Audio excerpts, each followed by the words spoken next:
Qual dilúvio? É. Porque essa é que é a questão. É o de Noé. A gente teve, teve O que inundações. Inundações, a gente tem evidência de trocentas inundações. Mas mundiais, assim, nível... Mundial não tem como, cara. Não tem, né? Porque não tem como. se um lugar enche, outro lugar... Pra começar que não tem água suficiente pra isso. É. Segundo que... Deixa claro pro pessoal que a água é a mesma de sempre, mais ou menos, não é? Que a gente tem. Ela se forma também, né? São duas moléculas de hidrogênio e uma de oxigênio, acaba se formando, mas o problema é o seguinte: a montanha mais alta hoje é o Everest, tem 8 quilômetros de altura. Você precisa para cobrir toda a terra seca, você precisa de 8 quilômetros de água. Caralho, não dá pra derreter e cobrir tudo, né? Cara, não. E aí você fala assim... Qual é o impacto na crosta terrestre de 8 quilômetros de água? Pergunta para qualquer mergulhador, como é que é mergulhar 8.000 metros de profundidade? Primeiro que você não vai, é submarino. E o impacto disso é assim, astronômico. Não ia sobrar nada. Nada é nada. Tipo... É tão fora de lógica você acreditar numa literalidade dessa que assim, é você ignorar toda e qualquer regra que existe hoje para tudo. Não existe água suficiente. Se existisse 8 km de altura de profundidade, você ia ter... Sei lá... você ia ter uma pressão em cima das placas. Mas você pode ter povos primitivos acreditando que aquilo é no mundo inteiro quando foi na região dele, não é isso? Exato. O que a gente sabe, a gente tem evidências de várias inundações em vários lugares, de maior ou menor porte. Esse de Noé, ou possivelmente de Noé, teria que ter acontecido naquela região ali do Tigre-Eufrates, lá no Crescente Fértil.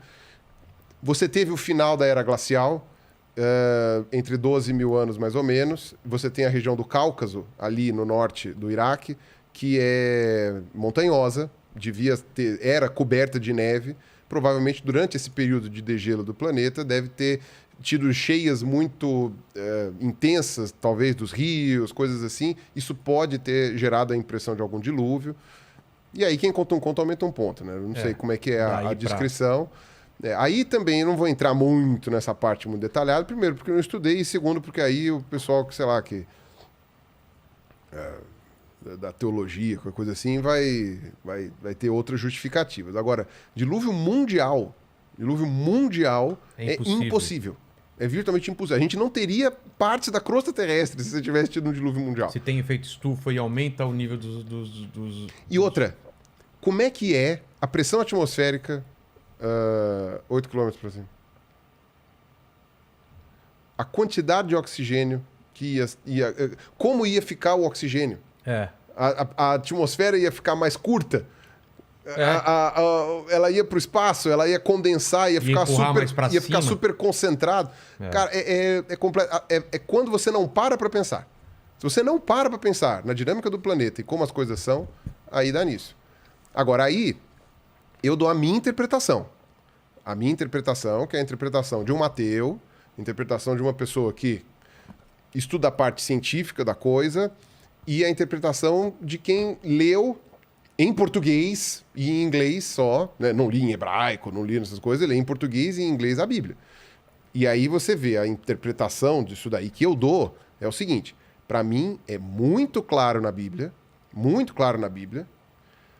que eles desenham uma terra plana ali. É muito claro para mim. Tudo bem, o pessoal da teologia tá se rasgando no meio aí, tá? Aquela coisa assim, desculpe, Iago, eu sei, amanhã vai ter vídeo resposta, mas vai ter aquela coisa assim. Mas para mim, lendo o livro do Gênesis, os primeiros livros ali, para mim aquilo lá é muito evidente que eles estão falando de uma terra plana. Deus separa as águas. Ou seja, o céu era azul, chovia. A descrição que se dá... Inclusive tem uma imagem, né? Tem um desenho que ficou famoso, né? que é um desenho que representa mais ou menos isso, que é inclusive a versão que é usada pelos terraplanistas. Os terraplanistas falam isso. Eles dizem que a Bíblia diz que a Terra é plana. É que, como, sei lá, 99% dos teólogos não são terraplanistas, eles dão outras interpretações, inclusive de tradução e tal. Por isso que eu estou falando, eu não li em hebraico. Tá.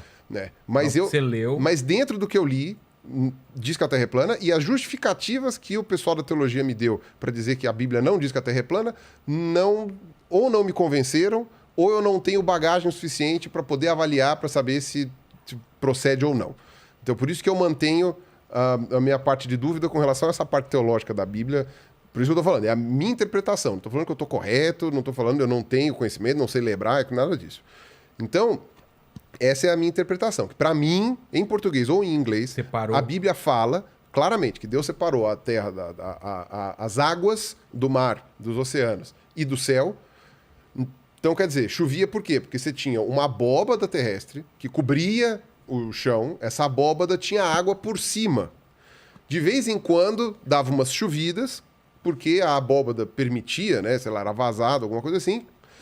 E, enfim, aí quando você olhava no horizonte, você tinha a água de cima e a água de baixo. O dilúvio, ele narra, Deus abriu as comportas do céu. Abriu a comporta do céu, caiu toda a água que estava no firmamento, que era o quê? Firmamento. Por que chama firmamento? Porque ele firma. Tá segurando. Ele está segurando aquilo ali. Ele firma, cai toda a água lá de cima e... Shua, entendeu? E aí, por isso que encheu tudo. E aí fez o dilúvio. Então, para mim, isso é a minha interpretação do que eu dou. Tem até um evangelho... Um evangelho não, mentira. Nossa Senhora. Tem até um livro apócrifo do Velho Testamento, que é o livro de Enoque, que ele narra a subida dele até o céu. E ele abre uma comportinha no firmamento para passar para o outro lado, né? Então tem tudo isso daí. E aí depois Deus deixou vazar a água lá para esvaziar o dilúvio, uma coisa assim, entendeu? Então essa é a minha interpretação. Para mim fica nítido isso, que é uma interpretação de um mundo restrito, que era a realidade de quem estava lá. Se você deitar no chão e olhar para cima num ambiente aberto, parece que a Terra tem uma abóbada em cima mesmo, por causa da questão da luz, né? A forma como a gente enxerga a luz e os gases na atmosfera. Porque quanto a montanha mais longe, ela fica mais azulada e ela... E dá uma impressão de abóbada, assim. Você tem uma impressão nítida. Por que não é uma abóbada? Porque a mesma impressão que você tem aqui no Brasil, se você for para a Austrália também. Mesma, eu tô sempre no centro da abóbada, né? Porra, que abóbada é essa? Tô na borda onde ela... você nunca tá na borda da abóbada para ver a coisa, então tá sempre lá. Tem uma ideia como lá no filme com o Jim Carrey lá, como chama? O mundo de Show de Truman. O Show de Truman, exatamente, que era uma abóbada. Então quando ele vai chegando lá no mar, na borda, ele vê realmente a borda do... Exato. Se por um acaso você... tivesse, que nem a Terra plana, os terraplanistas falam, né? Que o centro da Terra é o centro da... Não, o centro da Terra, o centro da pizza é o Polo Norte. No Polo Norte você deveria ver o meio da abóbada. A parte mais alta. E depois você ia ter a sensação de que ia ser inclinado para um lado, né? E, enfim, isso não existe. Então, mas dá para entender por que uma interpretação inicial seja uma interpretação terraplanista. Entendi.